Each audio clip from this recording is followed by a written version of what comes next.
Prepping your lawn and home for fall can be a lot of work, but we have some helpful tips to make the work go a little smoother. I like how it sounds like you're tired. Be a lot of work. Just reading that. Thinking about it. I know it's exhausting. That's why we sent Emily out. Well, yeah, to do Emily's this. out doing it in Maribel this She's morning. young. She's full of energy.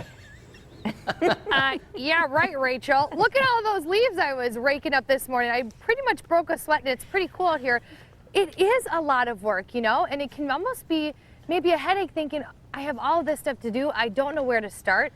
Trees are another thing that are in your lawn that maybe needs some maintenance before fall and winter. Dale Lindner is here with me with Ace Hardware. And Dale, we're talking about some pruning. So these are some branches that we had already cut off from this tree. And it looks a little different from the ones that are right next to it. To me, it almost looks like it's dying, but you said it's not. I don't think the tree is dying. Some of the lower branches look like they're in distress and probably could be pruned out of there again, depending on the homeowner's preferences. Yeah, the homeowner was thinking, you know, ask the question, what do we do with this tree? Because I'm not sure if I should cut it down or leave it or prune it or what I should do. So let's give some suggestions on, you know, which branches we might want to take off, how we want to spruce this up a little bit. If it were me, I'd probably take off these lower branches just for ease of getting underneath the tree to cut grass or around the tree to cut the grass.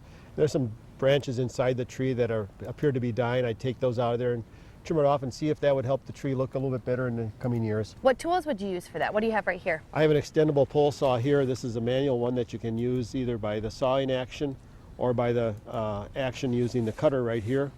And it can be extended up to about 12 feet working height.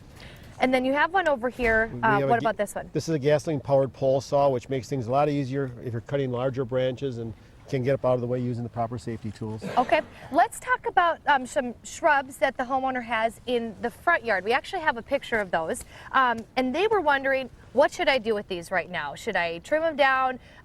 What suggestions would you have for people in their shrubs? The shrubs in the front yard that we're talking about here are in fairly good shape. There's a few branches that could probably be trimmed just a tad to make them look a little bit better, a little bit more round.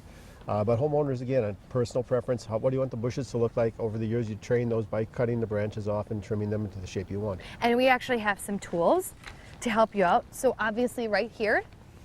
A manual head shear that you can just use for small jobs. Trim off some of the small pieces we talked about. Yeah, if it's not a big job, but if you have a big job that you need to do, this guy right here. Yeah, and that's for better shaping. You got a little longer bar, a little easier to shape, and get the plant looking the way you want it to look. Great. Dale, thank you so much for all the helpful tips. And he really knows his stuff.